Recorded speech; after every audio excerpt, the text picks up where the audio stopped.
Demand and supply આ નિયમ બધાને જ ખબર છે ને એટલા જ માટે તમે અને મેં કેટલી વાર અનુભવ્યું છે કે સપ્લાય સહેજ ઓછો થયો હોય, ડિમાન્ડ અચાનક વધી ગઈ હોય કે પછી ડિમાન્ડ બહુ જ વધી ગઈ હોય એટલા માટે સપ્લાય ઓછો કરી નાખવામાં આવ્યો હોય જાણી જોઈને.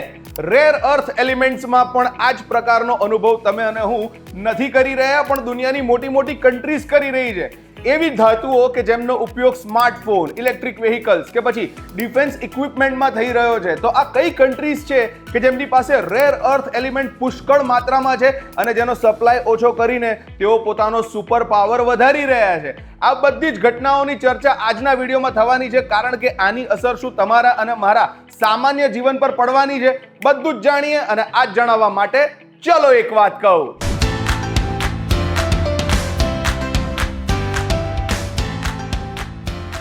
હેલો નમસ્કાર, આવી ગયો છું ફરી એકવાર. મારું નામ છે રોકી. લઈને આજની એક વાત. આ શું છે રેર અર્થ એલિમેન્ટ કે જેને લીધે થઈને દુનિયાની બધી કન્ટ્રીઝ એકબીજાની આમને સામને આવી ગઈ છે?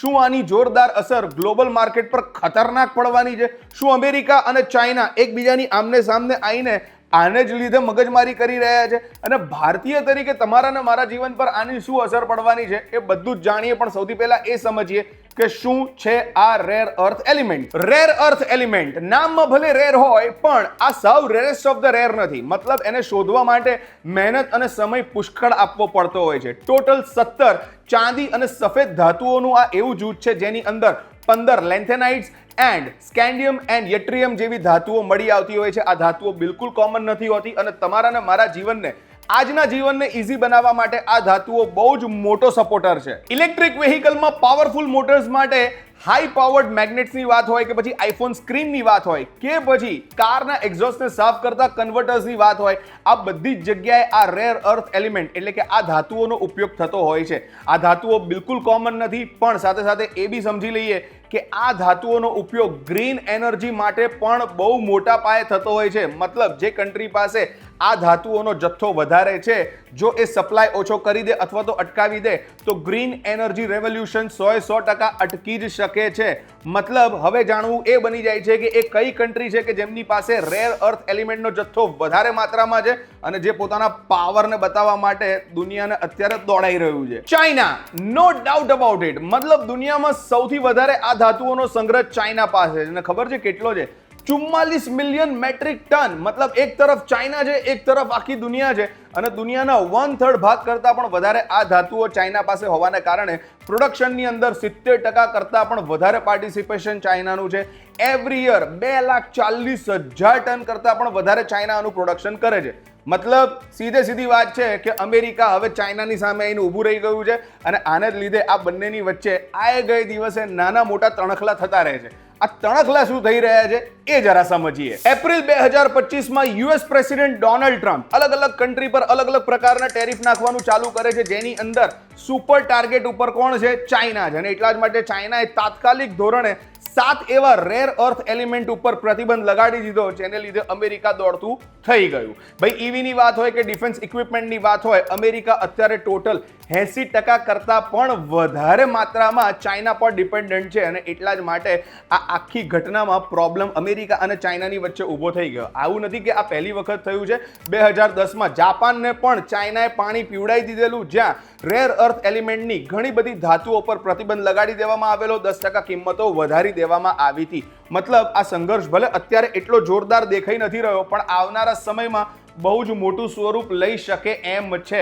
તો સમજવાનું એ રહે કે ચાઇનાએ એવા કયા નિયમો લગાડ્યા છે જેના લીધે અમેરિકા પણ જાપાનની જેમ દોડતું થઈ ગયું છે.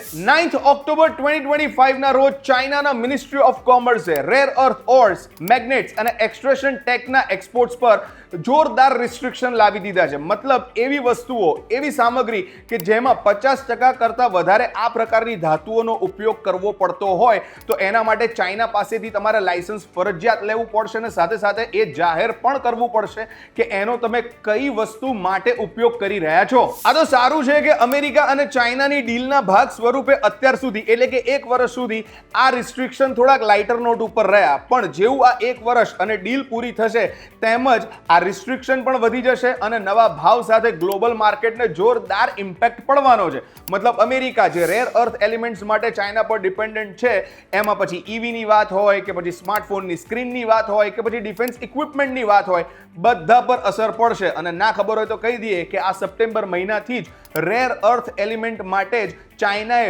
20% ભાવ વધારો કરી દીધો છે. મતલબ સામાન્યમાં સામાન્ય માણસના જીવન પર પણ મોંઘવારીની અસર દેખાશે. તો સવાલ એમ થાય કે તમારા ને મારા જીવન પર કયા કયા અસરો દેખાવાના છે. હવે જો તમને ના ખબર હોય તો કહી દઈએ કે ભારત પાસે પણ આ ધાતુઓ તો છે. યસ, તમે સાચી વાત સાંભળી રહ્યા છો. રેર અર્થ એલિમેન્ટ્સ ભારત પાસે પણ છે અને એ જેવા તેવા માત્રામાં નથી. 6.9 મિલિયન ટન જેટલો જથ્થો છે. પણ કારણ કે આપણી પાસે ઝીરો પ્રોસેસિંગ પ્લાન્ટ્સ હોવાને કારણે આપણે છતે પાણીએ તરસ્યા રહેવાનો વારો આવી રહ્યો છે અને પાંગડા બની ગયા છે. મતલબ અત્યારે એવી સિચ્યુએશન છે કે જો આ પ્રકારના પ્રોસેસિંગ પ્લાન્ટ્સ તાત્કાલિક ધોરણે ઊભા કરવા હોય તો દેટ્સ નોટ પોસિબલ.